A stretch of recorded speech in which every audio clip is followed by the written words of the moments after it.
I found myself marching in what was yet again called Historic March for Gender Equality. And I thought, but we have been marching for over 200 years now. Why has this gender equality been so elusive? And I am a parent to what you would call a millennium baby. My baby was born in the year 2000 at the inception of the Millennium Development Goals. And at the center of those Millennium Development Goals was the achievement of gender equality and the empowerment of women by the year 2015. So I'm marching, and my Millennium baby has turned 15 years old. She's a teenager. And we are also going into what is called now the Sustainable Development Goals. And of course, again, gender equality has been placed at the core of the Sustainable Development Goals. And I am thinking,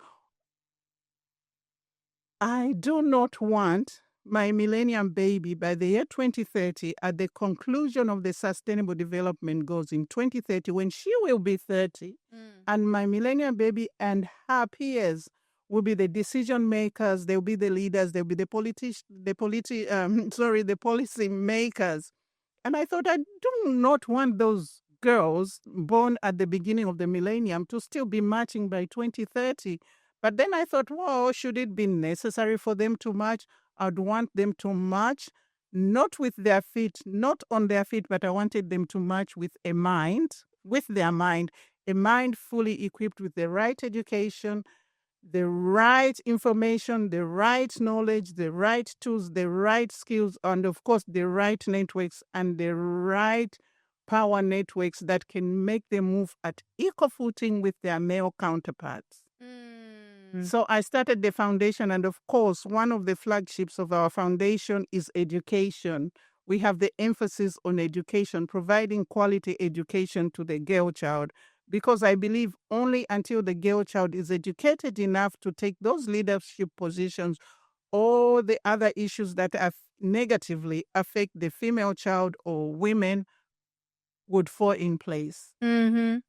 And this might sound like such a silly question, but a lot of us and people are very unaware. And even when you say the issues that are facing the women, like what does that even mean? Like, what are those issues? People may not even understand, what is happening. People have never understood, unless you are in this movement that we are in. I'm a gender advocate. Unless you are in the movement, then you will understand. But for example, I talked about leadership. Up to today, we've only got about 7% women women heads of government or heads of state of their countries. And you find when you look at the G20, there's only one or two women there. Sometimes there's no women. It depends on what period it is. Like I remember the last time Angela Merkel, as Chancellor of Germany, used to be the only female on that G20, or was it G7 or G8? But these are the tables at which decisions are made. And if women are not sitting at those tables where decisions are made that affect the girl child and the women in the lives of women and the girl child, the ideas of women are missing at that table. The inspirations of women are missing at that table. The aspirations of women are missing at that table. The way the emerging issues that are happening to women are missing at that table. So for me, our idea is to have what is called a 50-50 planet, where at every high-level decision-making table, we can have 50% male perspective and, of course, 50% female perspective, where you bring the yin and yang together. Only until we achieve that, then we would know that we can inspire and aspire humanity for human progress and, of course, prosperity for all. Mm-hmm. Well, this is sounds simple, but it's so deep. And it's truly something that when you say it, it sounds revolutionary. And yet it's really not. It's very simple. It's this should not feel like a revolution. This is so simple. It's this is a microphone. It's like that. So, but for some people, this is wow, women at the table is crazy.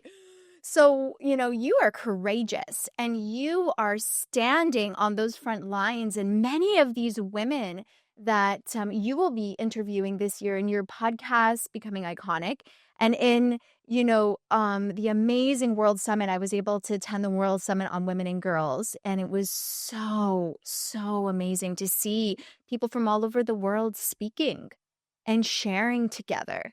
So what do you see when you mention, education and having the right knowledge and having the right tools and, the right contacts and network? How do you actually imagine that we can carry that out for the young women in the world, especially those that may not have that yet? Yeah, you see, if we can equip young women and girls with, like I said, with the right knowledge, the right skills, the right tools, the right resources, the right networks that can spring them into action. And of course, a lot of our young women have got that talent in them. All we need is to stimulate it, because I believe that every girl has potential. And what we need is to provide every girl with the opportunity to excel at the highest potential that she can. Mm-hmm. And if we can do that, then we can help every girl in the world contribute, in fact, positively to the development of the world. They can contribute their aspiration, their desires, their dreams, their perspective of the world and the world that they want. And once we can do that, we can easily achieve gender equality. Yes. And one thing I want to highlight that's really coming through for me and hearing you share is that this movement, for the girl child, this movement for gender equality, in a way, it's a foundation for so much more. It Like, is. we are talking about world peace. Yes. We are talking about climate change. We are talking about violence and war. Like, we are talking about genocide. Because when we talk about bringing this balance is like the foundation for transformation for so much that's happening on the world right now because of that lack of balance. Of course, recently there's been an emphasis on leaders having emotional intelligence. And with the girl child or women, emotional intelligence almost comes naturally, because most women are mothers. The majority of women are mothers.